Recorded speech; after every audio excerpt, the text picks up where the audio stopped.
Tujuan dari pembelajaran ini adalah yang pertama, mengajarkan siswa untuk memperoleh kepuasan batin berkaitan dengan anugerah yang diterima dari Allah Subhanahu wa Ta'ala. Yang kedua, mengajarkan siswa untuk merasa lebih dekat dengan Allah sehingga memperoleh bimbingan dan hidayahnya.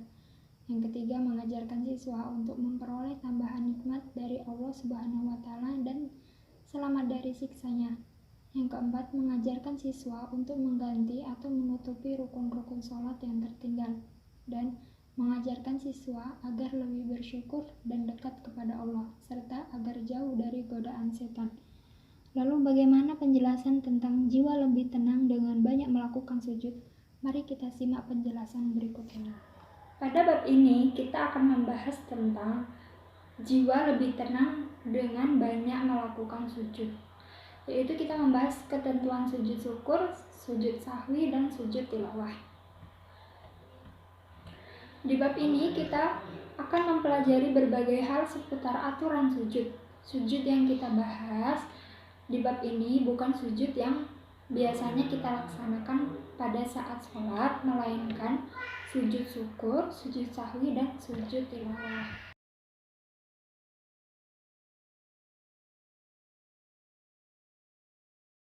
Seperti namanya, sujud syukur adalah sujud yang kita lakukan sebagai ungkapan rasa syukur kepada Allah Subhanahu wa Ta'ala.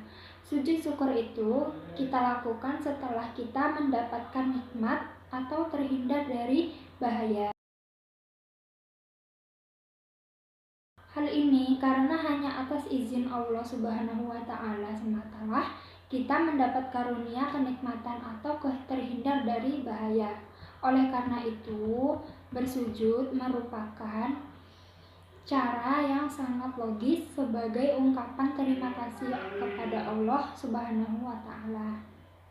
Sujud syukur merupakan salah satu sunnah Rasulullah SAW saat mendapatkan berita gembira.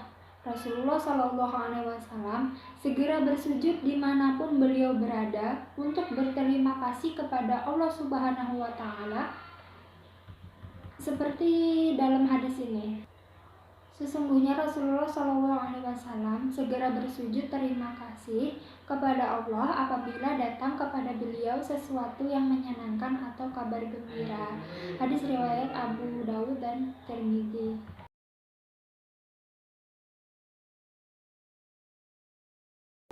Sujud syukur berbeda dari sujud yang lain. Sujud syukur dilakukan di luar sholat. Adapun cara melakukan sujud syukur adalah yang pertama, niat dalam hal ini berupa kehendak dalam hati. Tidak ada ketentuan lafal tertentu dalam hal ini. Biasanya niat melakukan sujud syukur muncul spontan tanpa terencana sebelumnya. Yang kedua, takbir sebagaimana takbiratul ihram. Terdapat perbedaan di kalangan ulama tentang takbir ini. Mazhab Syafi'i menganjurkan kita bertakbir sebelum melaksanakan sujud. Adapun mazhab Maliki dan Hanafi tidak menganjurkan takbir terlebih dahulu. Dalam hal ini, kalian dipersilahkan untuk memilih salah satu di antara dua pendapat tersebut tanpa perlu saling menyalahkan. Jadi bebas kita mau ikut mazhab Syafi'i atau mazhab Maliki dan Hanafi. Lalu yang ketiga, bersujud satu kali. Sujud inilah yang disebut sujud syukur. Saat melakukan sujud ini, kita disunahkan mengucapkan lafal Alhamdulillah atau lafal lain yang menunjukkan rasa syukur kita ke Allah Subhanahu wa Ta'ala. Lalu yang keempat, itu bangkit dari sujud. Setelah cukup bersujud, kita bangkit sebagai tanda bahwa sujud syukur kita telah selesai.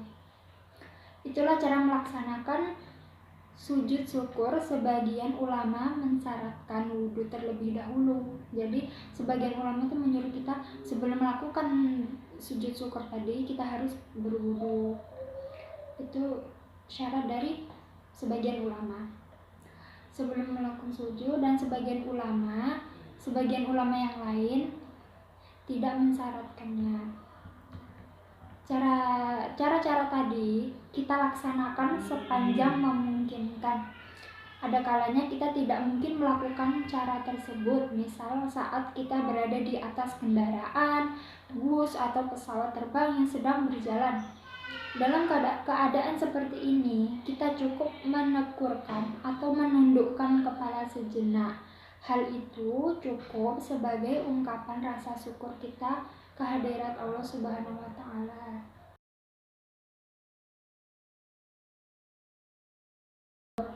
Sujud syukur dapat dilaksanakan dengan dua cara, yaitu dengan berwudu atau tanpa berwudu. Demikian pula saat kita berada di atas kendaraan yang tidak memungkinkan kita untuk melaksanakan sujud secara sempurna. Beberapa hal yang perlu kita ketahui saat melaksanakan sujud syukur adalah: yang pertama, sujud syukur adalah sujud sambung rasa kita kepada Allah Subhanahu wa Ta'ala atas nikmat yang Dia berikan. Oleh karena itu, laksanakanlah dengan khusyuk, menghadirkan hati, menghaturkan terima kasih kepada Allah Subhanahu wa Ta'ala. Lalu yang kedua, sujud syukur hanyalah kegiatan pembuka dari ungkapan rasa syukur kita kepada Allah Subhanahu wa Ta'ala. Setelah melaksanakan sujud syukur, kita juga harus bersyukur kepadanya dengan tindakan nyata. Misal saat kita bersyukur atas nikmat rezeki yang Allah karuniakan kepada kita, setelah bersujud kita juga harus mengeluarkan infak kepada mereka yang berhak. Sujud sahwi kita lakukan saat kita terlupa dalam sholat. Pernahkah kalian terlupa rukun atau jumlah rakaat ketika sedang sholat? Mungkin saja kita pernah mengalaminya. Saat mengalami hal tersebut, Rasulullah SAW menuntun agar kita melakukan sujud sahwi. Yang pertama, terlupa melaksanakan tasyahud awal atau qunut. Saat kita terlupa melaksanakan tasyahud awal, kita harus menggantinya dengan sujud sahwi. Dalam hal ini, tidak ada perselisihan di kalangan ulama. Adapun saat kita tertinggal qunut, keadaan ini hanya berlaku bagi mereka yang melaksanakan qunut dalam sholat. Nah, yang merasa bahwa qunut dalam sholat subuh itu adalah sunnah muakkad, jadi jika tertinggal qunut dianjurkan untuk sujud sahwi. Yang kedua, mengalami kelebihan atau kekurangan rakaat sebagian dari rakaat. Maksudnya sebagian dari rakaat. Hal ini adalah saat kita terlupa melaksanakan ruku atau sujud saja. Saat terlupa hingga melaksanakan sholat tidak sebagaimana mestinya, kita harus memperbaikinya dengan sujud sahwi. Dalam hal ini, Rasulullah SAW pernah mengalaminya. Suatu hari, Rasulullah SAW saat zuhur bersama para sahabat. Saat itu Rasulullah melaksanakan sholat zuhur sebanyak 5 rakaat. Para sahabat heran dan bertanya, apakah Rasulullah SAW sengaja menambah rakaat? Rasulullah SAW menjawab, tidak. Para sahabat kemudian memberitahu Rasulullah bahwa beliau sholat sebanyak 5 rakaat. Mendengar hal tersebut, Rasulullah segera melaksanakan sujud 2 kali, sujud sahwinya 2 kali. Yang ketiga, ragu jumlah rakaat yang telah dilaksanakan. Ada kalanya kita ragu telah melaksanakan 3 atau 4 rakaat. Dalam keadaan seperti ini, Rasulullah SAW menyuruh kita memantapkan hati pada salah satu jumlah rakaat yang paling kita yakini, lalu melaksanakan kekurangannya dan menutupnya dengan 2 sujud sebelum salam. Sebuah hadis Rasulullah SAW diriwayatkan oleh Abu Sa'id Al-Khudri. Apabila salah satu dari kamu ragu dalam sholat, apakah ia sudah menjalankan 3 atau 4 rakaat, hendaklah ia tinggalkan keraguan tersebut dan melaksanakan apa yang ia yakini. Kemudian, hendaknya ia sujud 2 kali sebelum salam. Hadis riwayat Ahmad dan Muslim. Sujud sahwi berbeda dengan sujud syukur. Adapun ketentuan sujud sahwi, yang pertama, sujud sahwi dilaksanakan sebanyak 2 kali sujud. Sujud sahwi dilaksanakan dengan 2 kali sujud dengan diselingi duduk di antara 2 sujud sebagaimana dalam sholat. Yang kedua, sujud sahwi dapat dilakukan di dalam maupun di luar sholat tergantung keadaan. Jika kita ragu pada jumlah rakaat atau terlupa rukun sholat, lalu teringat ketika masih sholat, sujud sahwi kita lakukan di dalam sholat. Caranya adalah kita bersujud 2 kali sebelum salam. Jika kita sholat berjamaah, makmum bersujud sesuai sujud imam. Lalu jika kita teringat atau mengetahui kesalahan setelah sholat selesai, sujud sahwi kita laksanakan segera setelah kita mengetahuinya. Dalam keadaan teringat di luar sholat, sebagian ulama menyatakan bahwa kita dapat langsung bersujud tanpa perlu bertakbir terlebih dahulu. Sebagian yang lain berpendapat bahwa kita harus bertakbir terlebih dahulu sebelum sujud dan menutupnya dengan salam. Jadi bisa sujud ketika kita ingat pada saat kita masih sholat, kita harus melakukan sujud sahwi sebanyak 2 kali sebelum salam. Tapi ketika kita sudah selesai sholat dan baru ingat kalau ada rakaat yang tertinggal, maka kita boleh langsung sujud sahwi pada saat itu. Lalu yang ketiga, saat kita melaksanakan sujud sahwi, kita membaca doa. Nah, para ulama berbeda pendapat tentang bacaan sujud sahwi karena tidak ada keterangan langsung dari Nabi Shallallahu Alaihi Wasallam. Sebagian ulama menyatakan bahwa bacaan sujud sahwi sama seperti bacaan sholat biasa. Sebagian yang lain berpendapat bacaan sujud sahwi adalah seperti ini: Subhana man la yanamu wa la yashu, yang artinya Maha Suci Zat yang tidak tidur dan tidak pernah lupa. Melaksanakan sujud sahwi dengan baik dan benar sangat penting. Mengapa? Karena dengan demikian sholat kita yang terganggu dengan kekhilafan kita dapat diperbaiki. Sujud sahwi dapat kita laksanakan baik saat kita sholat sendirian maupun pada saat kita sholat berjamaah. Yang pertama, sholat saat sendirian. Saat melaksanakan sholat sendirian dan lupa, kita bersujud sahwi sesaat sebelum salam. Ingat 2 ya, 2 sujud sahwi, 2 kali. Seperti sujudnya seperti sujud biasanya, tapi bacaannya yang tadi, Subhanallah la yanamu wa la yashu. Lalu bangun, duduk, kemudian sujud lagi, baru salam. Lalu yang kedua, saat sholat berjamaah dan imam melaksanakan sujud sahwi, ada kalanya dalam sholat berjamaah imam terlupa dan melaksanakan sujud sahwi sesaat sebelum salam. Dalam keadaan seperti ini, kita harus mengikuti imam melaksanakan sujud sahwi. Lalu yang ketiga, saat sholat berjamaah dan imam tidak melaksanakan sujud sahwi, saat sholat dan imam terlupa, ia tidak melaksanakan sujud sahwi, baik karena ia tidak menyadari bahwa ia salah maupun karena lupa sujud sahwi. Dalam keadaan seperti ini, kita tidak boleh melaksanakan sujud sahwi sendirian. Kita harus tetap mengikuti imam.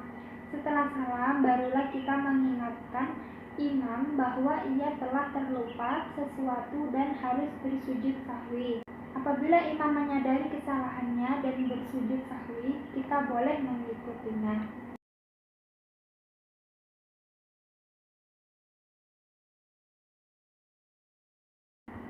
Suatu saat Allah Subhanahu wa Ta'ala berfirman kepada para malaikat, "Sesungguhnya aku akan menjadikan seorang khalifah di bumi." Malaikat yang mendengar firman tersebut seakan tak percaya. Setelah Adam menunjukkan kemampuannya, malaikat pun menyadari kesalahannya dan memenuhi perintah Allah Subhanahu wa Ta'ala untuk bersujud menghormat kepada Adam. Adapun iblis yang merasa lebih terhormat enggan bersujud. Kesombongannya seperti makhluk yang tercipta dari api membuatnya menolak perintah Allah Subhanahu wa Ta'ala. Hal ini yang membuat mereka diusir dari surga.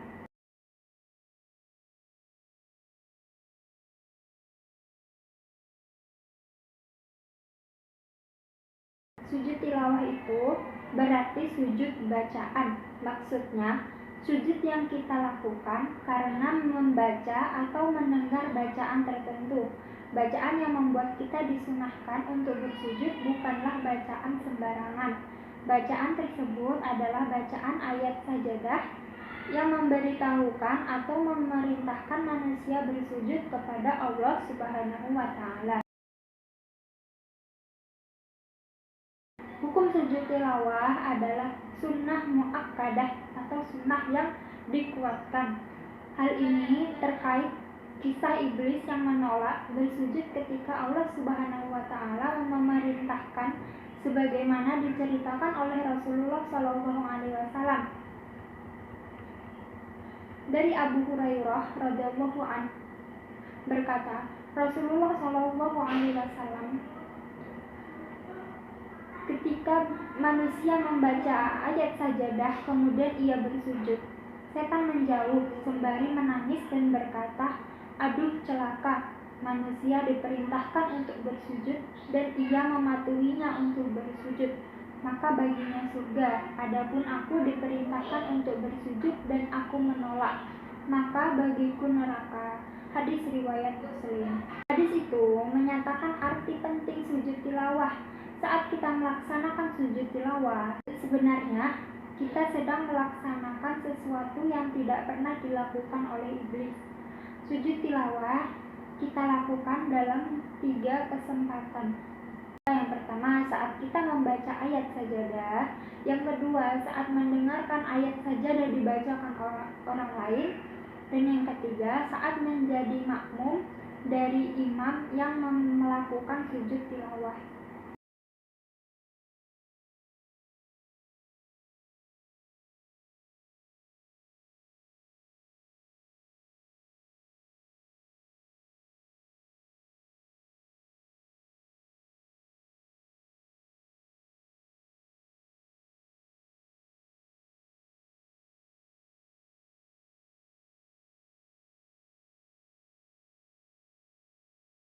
Sujud tilawah dapat dilakukan di dalam sholat maupun di luar sholat, tergantung saat kita membaca atau mendengar ayat sajadah tadi.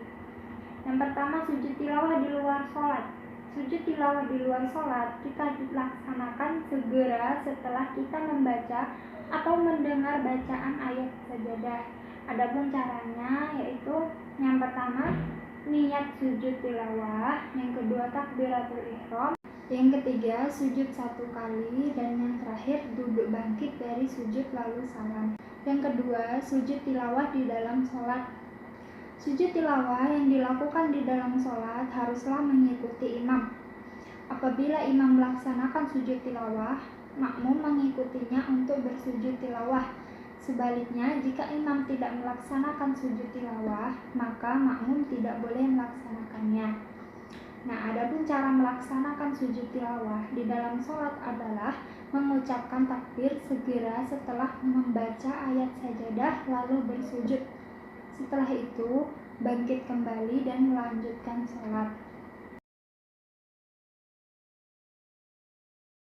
Sajada wajhiya lillazi khalaqahu wa sawwarahu wa syaqqa sam'ahu wa basarahu. Artinya, wajahku bersujud kepada Allah yang telah menciptakannya dan telah membukakan pendengaran dan penglihatan,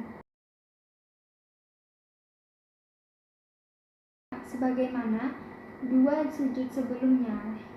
Sujud tilawah dapat dilaksanakan dengan berbagai cara, yaitu saat membaca atau mendengar bacaan ayat sajadah di dalam dan di luar sholat. Beberapa hal yang perlu kita perhatikan saat hendak melaksanakan sujud tilawah adalah: yang pertama, tempat kalian hendak melaksanakan sujud tilawah. Apabila kalian melaksanakan sujud tilawah di tempat yang tidak biasa digunakan untuk melaksanakan sujud tilawah, kalian perlu memperhatikan kebersihan dan kegunaan tempat tersebut. Misal kalian sedang membaca ayat sajadah saat menunggu bis di halte bis yang penuh dengan orang lain misal. Kalian harus memperhatikan situasi dan kondisi saat itu. Yang kedua, melaksanakan sujud tilawah dalam sholat. Janganlah sampai kalian mendahului gerakan imam. Jika saat itu imam tidak melaksanakan sujud tilawah, maka kita tidak boleh melaksanakannya sendirian dalam jamaah. Lalu yang ketiga, berusahalah untuk senantiasa menjaga kesucian diri saat membaca Al-Quran. Dengan demikian, saat menemukan bacaan ayat sajadah, kalian dengan mudah melaksanakan sujud tilawah.